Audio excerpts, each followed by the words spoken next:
Hey everyone and welcome back to my channel. Let's take a look at what's in store today. So tonight we had Vigil of Blades, and this was the second week for this.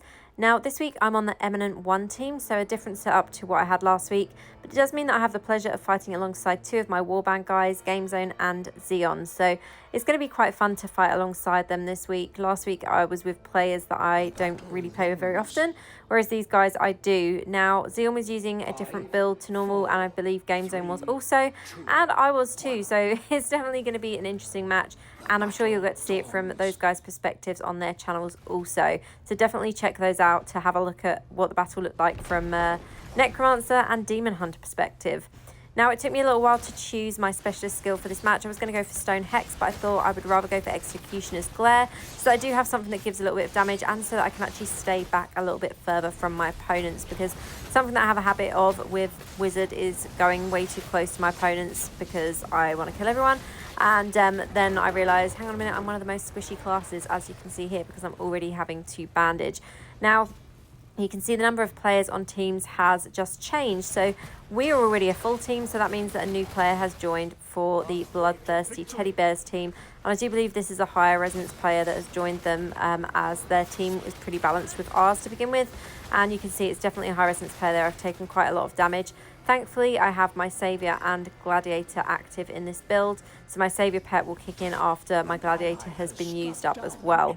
So I'm going in with full CC here. Hopefully this will help. Having a support build hopefully will help out my team and allow them to push forward a little bit more. The first tower's already been taken down by us, so we're making good progress. Let's see how the rest of the battle goes. Now, I'll be honest, I don't feel like I was playing my best. As always, I've been at work all day before entering this battle, and I've actually injured my neck and my upper back this week. I'm not entirely sure how, but I'm in quite a lot of pain with that currently. So I wasn't sure how my performance would be in this battle, and I really didn't want to let my team down, because obviously it does rely on teamwork to actually secure these kind of fights. If you haven't got a super high resonance team, it's all about having the right builds and supporting each other with that. So I was a little bit concerned at what my performance was going to be like, but we have got a nice little kill streak going on here of 5. Still taking a lot of damage there, and being pulled in by Barbarian is not ideal. Thankfully, as you can see, my Gladiator did kick in and revive my life a little bit there. So I'm going to try and bandage in a second or get some health globes.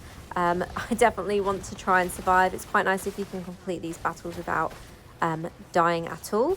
And so far we're doing pretty good with that. It looks like I may have got an assist there, because I had one of my skills active and that person died, and we have managed to bandage here as well. So it looks like we're in the clear to push forward.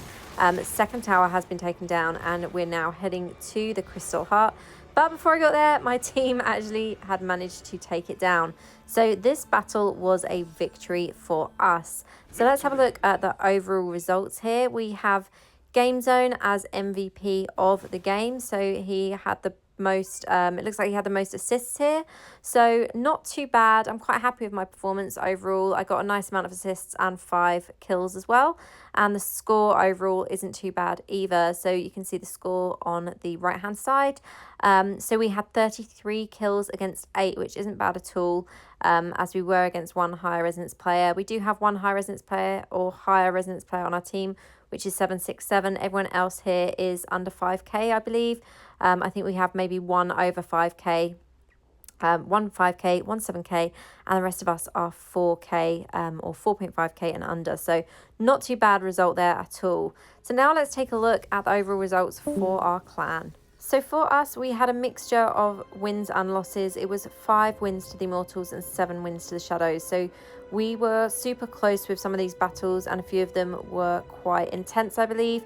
Obviously, our team won our battle, and then we had a couple of losses and a win in pretty much every other room. So as I said, it was a total mix there. Next up, Play to Win against Blood Reapers. Now, Blood Reapers is another really strong clan, and Play to Win have recently had some of their members move around, so they had a challenging time there with 11 losses and 1 win. And then Maximum Effort, at the time that I filmed this, they still had 2 battles in progress, but they actually had won 10 of their rooms to that point.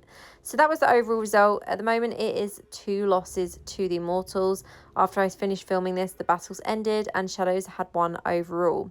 So that is it from me today. I hope you've enjoyed this video. As always, thank you so much for watching. I'll see you in the next one. Have a great day.